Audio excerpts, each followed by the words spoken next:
వైఎస్ఆర్సీపీ విద్యార్థి విభాగం రాష్ట్ర వర్కింగ్ ప్రెసిడెంట్. రాష్ట్రంలోనే సంక్షేమ వసతి గృహాలు సంక్షోభాలుగా మారిపోయాయి. ప్రభుత్వ నిర్లక్ష్యంతో హాస్టల్లో విద్యార్థులు అనేక అవస్థలు పడతా ఉంటే ఈ ప్రభుత్వం ఏమాత్రం స్పందించడం లేదు. దున్నపోత మీద వర్షం పడుతున్నా కానీ ఈ ప్రభుత్వం ఏమాత్రం స్పందించడం లేదు. ఈ రాష్ట్ర శాఖ మంత్రి, రాష్ట్ర సంక్షేమ శాఖ మంత్రులు ఏమాత్రం స్పందించడం లేదు. రాష్ట్రంలో విద్యార్థులకి మెస్ కాస్మెటిక్ ఛార్జీలు కూటమి ప్రభుత్వం ఏర్పడి ఏడాది పూర్తవుతున్నా కానీ ఒక్క రూపాయి కూడా ఈ ప్రభుత్వం పెంచలేదు.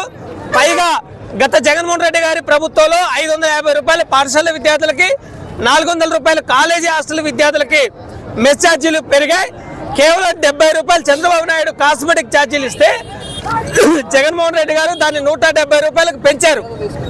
రాష్ట్రంలో ఉడకని అన్నము, నీళ్ళ చారు, చాలా దుర్గంధంతో హాస్టల్లో ఉంటా ఉంటే ఈ ప్రభుత్వం ఏమాత్రం స్పందించడం లేదు. ముఖ్యంగా అనంతపురం జిల్లాలో SC ST BC హాస్టళ్లు, Jyotirao Phule గురుకులాలు, కేజీబీవీ గురుకులాల్లో అనేక సమస్యలు ఉన్నా కానీ ఈ ప్రభుత్వం ఏమాత్రం స్పందించడం లేదు. మంత్రి నారా లోకేష్ గారు, డోలా వీరాంజనేయులు గారు సాంఘిక సంక్షేమ శాఖ మంత్రుల్ని మేము డిమాండ్ చేస్తా ఉన్నాం. అయ్యా, మీరు మా హాస్టల్కి రండి, ఒకరోజు నిద్రపోండి, మా హాస్టల్లో భోజనం చేయండి, లేకపోతే మీ పిల్లల్ని మా హాస్టల్లో చేర్పించి ఈ హాస్టల్లో బాగోగుల్ని మీరు ఒకసారి పరిశీలన చేయండి అనేవి మేము కోరుతా ఉన్నాం. మీరు కనీసం వారానికి ఒక్కసారన్నా ఈ మా ఎస్సీ ఎస్టీ బీసీ హాస్టల్లో నిద్రపోండి. హాస్టల్లో దోమతెరలు లేకుండా, చాపలు లేకుండా, ప్లేట్ లేకుండా, దుప్పట్లు లేకుండా, కొత్తవి ఏవి ఇవ్వకుండా ఈ ప్రభుత్వం చాలా దుర్మార్గంగా ఉంటుంది. ఈ రాష్ట్రంలో మంత్రుల జీతభత్యాలు ఎంత పెరిగాయి. హాస్టల్ విద్యార్థులు కేవలం 53 రూపాయలతోటి ఉదయం భోజనం, ఉదయం టిఫిన్, మధ్యాహ్న భోజనం, సాయంత్రం భోజనం ఎలా తింటారని మేము ప్రశ్నిస్తా ఉన్నాం. నారా లోకేష్ గారు, మీ కుమారుడు దేవాంశిని మీరు రోజుకి 53 రూపాయలు ఇచ్చి జీవనం గడపండి అని మీరు అడుగుతారా, మీరు కోరుతారా అని మేము ప్రశ్నిస్తా ఉన్నాం. ఈ ప్రభుత్వం హాస్టల్ విద్యార్థుల సమస్యల్ని పరిష్కరించడంలో చాలా తీవ్రమైన జాప్యం చేస్తుంది. కాబట్టి ఈ రోజు పెద్ద ఎత్తున రాష్ట్ర వ్యాప్తంగా అన్ని జిల్లా కలెక్టరేట్ల ముందు ధర్నాలు నిర్వహించి కలెక్టర్ల దృష్టికి తీసుకెళ్తా ఉన్నాం. అనంతపురం జిల్లా అధ్యక్షుడు చంద్రశేఖర్ యాదవ్ ఆధ్వర్యంలో ఈరోజు అనంతపురం జిల్లా కలెక్టరేట్ ముందు మేము ధర్నా నిర్వహించాం. ఈ ప్రభుత్వం ఇప్పటికైనా తక్షణమే స్పందించాలి. ఎస్సీ ఎస్టీ బీసీ హాస్టళ్లు దుర్గంధాలకు నిలయాలుగా, సంక్షోభాలకు నిలయాలుగా మారి ఈ రాష్ట్రంలో కునారిల్లిపోతా ఉంటే మీరు మాత్రం విశాలమైన భవంతుల్లో ఉంటున్నారు, వాటిల్లో నిద్రపోతా ఉన్నారు. మీరు మా బాత్రూంలు వాడండి, మా మరుగుదొడ్లు వాడండి, మీ విశాలమైన భవనాల్లో కాదు మీరు నిద్రపోయేది. మా హాస్టల్ని సందర్శించి మా హాస్టల్ వస్తువులు పరిశీలించండి అని మేము కోరుతా ఉన్నాం. ఇకనైనా ఈ ప్రభుత్వం స్పందించి రాష్ట్రంలో ఉన్న హాస్టల్ విద్యార్థుల సమస్యల్ని పరిష్కారం చేయకపోతే ఈ ప్రభుత్వానికి బుద్ధి చెప్పే విధంగా ఉద్యమిస్తామని హెచ్చరిస్తా ఉన్నాం.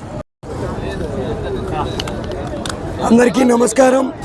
ఈరోజు వైఎస్ఆర్ విద్యార్థి విభాగం ఆధ్వర్యంలో అనంతపురం కలెక్టరేట్ కార్యాలయం వద్ద బాలులు, గిరిజన, ఎస్సీ ఎస్టీ బీసీ హాస్టల్ యొక్క విద్యార్థులతో మేము ఈరోజు నిరసన కార్యక్రమాన్ని తెలియజేస్తున్నాం.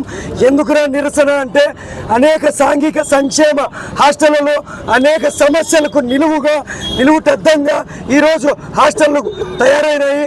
గత ప్రభుత్వంలో విద్యా వ్యవస్థనైతేనేమి బీసీ ఎస్సీలకు ఎస్టీలకు పెద్దపీట వేస్తే ఈ ప్రభుత్వంలో నారాయణకి పెద్దపీట వేస్తూ వీళ్ళనంతా అణగదొక్కే కార్యక్రమాన్ని కూటమి ప్రభుత్వం చేస్తున్నది.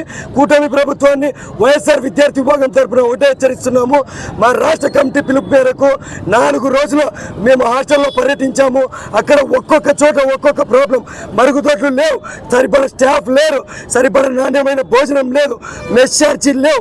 ఇలా చెప్పుకుంటూ పోతే కోకల్లైనటువంటి సమస్యలకి నిలయంగా ఈ సంక్షేమ బీసీ వసతి గృహాలు తయారైనాయి. గిరిజన హాస్టల్లో అయితే పెచ్చులు ఊడుతున్న పరిస్థితి శిథిల వ్యవస్థకు చేరుతుంది.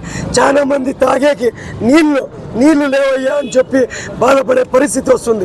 చాలా మందికి విద్య కోసం కనీసం టీచర్లు కూడా లేని పరిస్థితి, ఈరోజు ట్యూటర్లను కూడా నియమించలేని పరిస్థితి ఏర్పడుతుంది. అనేక మందికి ప్లేట్లు లేదు, గ్లాసులు లేదు. అందుకే మేము కలెక్టర్ ఆఫీస్ ముందు ఈరోజు ముఖ్య అతిథిగా వైఎస్ఆర్ విద్యార్థి విభాగం రాష్ట్ర వర్కింగ్ ప్రెసిడెంట్ రవిచంద్ర గారి ఆధ్వర్యంలో రవిచంద్ర గారిని పిలిపించి ఈరోజు కలెక్టర్కి రిప్రజెంటేషన్ ఇచ్చే కార్యక్రమాన్ని మేము చేస్తున్నాము. ఈ యొక్క కార్యక్రమానికి బీసీ ఎస్సీ ఎస్టీ వర్గాలన్నీ మద్దతు తెలిపాయి. వారి యొక్క సపోర్ట్తో కూడా మేము ఈ కార్యక్రమం చేస్తున్నాము. మేము కూటమి ప్రభుత్వానికి ప్రశ్నించే పవన్ కళ్యాణ్కి ఒకటే హెచ్చరిస్తున్నాం. మీ అందరికి ఎమ్మెల్సీ ఇప్పించుకొని మీ నోరు మూగపోయింది. మేము అట్లా మా నోరులు మూగపోవు. నీ కొడుకునేమో హైదరాబాద్ పబ్లిక్ స్కూలు, నీ బిడ్డనేమో దేవాన్స్ని పెద్ద పెద్ద టెక్నో స్కూళ్ళలో చదివిస్తావు. మా బాగుజన విద్యార్థుల పిల్లలంటే అంత చులకన మీకు. దున్నపోతు మీద వర్షం పడినట్టు మేము ఇన్ని ఉద్యమాలు చేస్తున్నాం. మీరు ఇలానే ఉన్నారు. మీ పద్ధతి వైఖరి మార్చుకుంటేనే మీరు బాగుంటారని చెప్పి మేము వైఎస్ఆర్ విద్యార్థి విభాగం తరఫున తెలియజేసుకుంటున్నాం.